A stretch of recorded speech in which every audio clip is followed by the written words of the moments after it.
A colossal winter storm has swept across the United States, unleashing historic snowfall that has buried stretches of Interstate 80 under multiple feet of snow and brought life across the nation to a near standstill. Highways in California, Sierra Nevada and mountain regions were rendered impassable as blizzard conditions hammered travelers and freight alike. Major road corridors, including the transcontinental I-80, saw snow-covered surfaces so deep that plows struggled to maintain clear lanes and vehicles became immobilized along key mountain passes. Aviation hubs reported widespread cancellations as whiteout conditions expanded from the West Coast through the Midwest and into the Northeast. The scale of disruption has triggered emergency declarations, with power grids and essential services.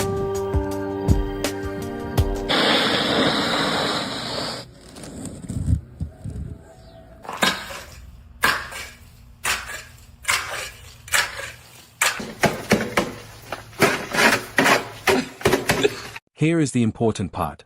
This winter storm, now one of the most expansive in recent U.S. history, has affected tens of millions of people across more than 30 states, from Arizona and Nevada to New England. Federal data and weather agencies confirm widespread power outages, hundreds of thousands of canceled flights, and transportation paralysis across multiple regions. Snow totals have surpassed 12 inches in many states, with record accumulations in isolated mountain and plateau regions.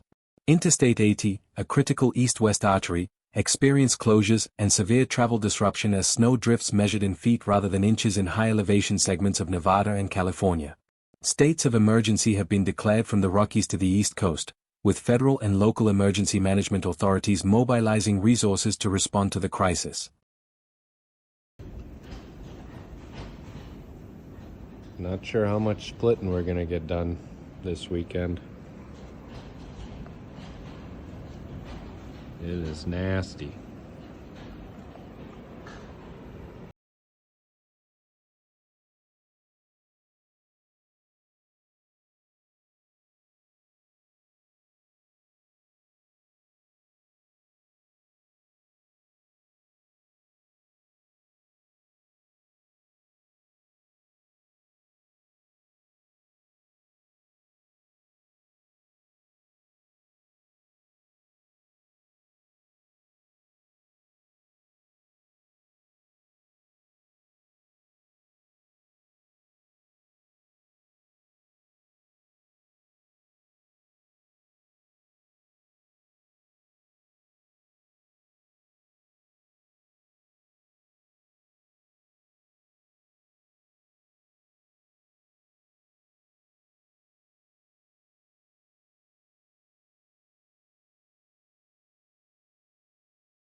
In the wrong direction.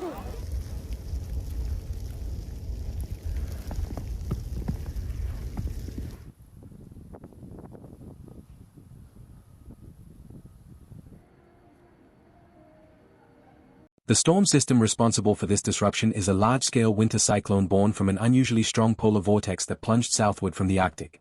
Cold air masses collided with moist Pacific flow, producing a broad swath of snow, sleet, and freezing rain across the continental United States. Meteorological analysis indicates low-pressure centers deepened as they traversed the western plains, drawing moisture inland and dropping temperatures drastically. Wind speeds in blizzard-affected areas frequently exceeded threshold criteria for blizzard warnings, with sustained winds and gusts reducing visibility to near zero at atmospheric rivers and frontal boundaries fed moisture into colder regions, leading to persistent and heavy snowfall, particularly at higher elevations. This convergence of cold air and moisture made this storm unusually potent and long-lasting compared to typical winter weather patterns.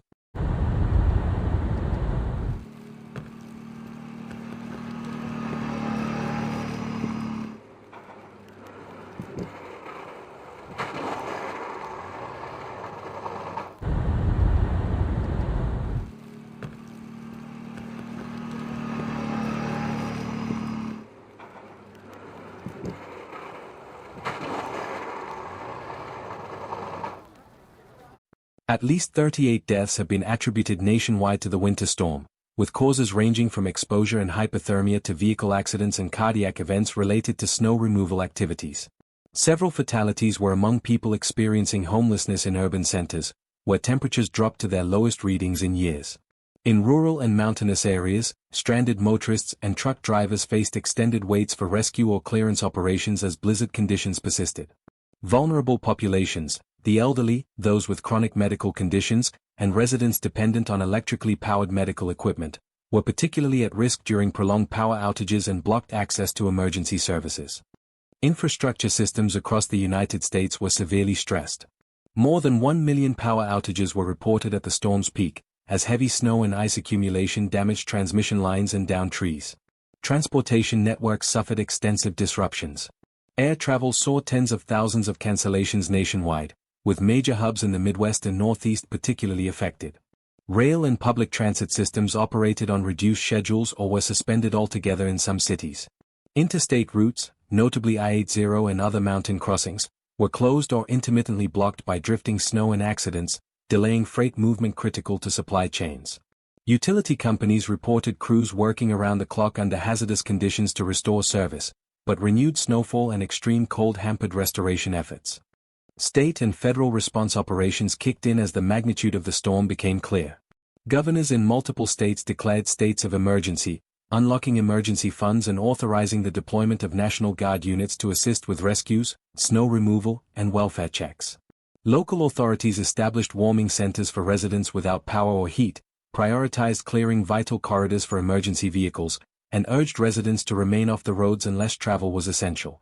Coordination between the Federal Emergency Management Agency, FEMA, and state agencies focused on resource distribution, clearing routes for critical supplies, and maintaining communication across jurisdictions. This storm ranks among the most significant in recent U.S. history in terms of geographic reach and cumulative impact. Snowfall totals in many regions placed this event within the top percentile of winter storms recorded for this time of year. While isolated historical events, such as the 1967 Chicago print and combined effects of snow, ice, and cold air on infrastructure and daily life set it apart as one of the broadest and most disruptive in decades. Meteorologists warn that the threat is not fully over. Forecast models project additional waves of cold air and potential snow into the coming days, particularly across northern and eastern states. Continued low temperatures risk refreezing of meltwater, creating hazardous conditions even after snowfall subsides. Authorities emphasize that recovery, especially restoration of power and fully reopening major transportation routes like I-80, will take time and depend on weather conditions remaining stable. This winter storm has exposed vulnerabilities in national infrastructure and highlighted the scale of challenges posed by extreme weather. From mountain passes buried under deep snow to urban centers coping with record snowfall and prolonged outages, the event underscores the necessity for resilient planning and emergency preparedness across all levels of government and community organizations. As cleanup and recovery continue, experts stress the importance of investing in weather forecasting, power grid resilience, and transportation infrastructure capable of withstanding increasing frequency of severe weather events. In the face of natural extremes, coordinated response efforts and community preparedness remain the cornerstone of minimizing human impact and ensuring public safety. The lessons learned from this storm will likely inform winter weather strategies for years to come.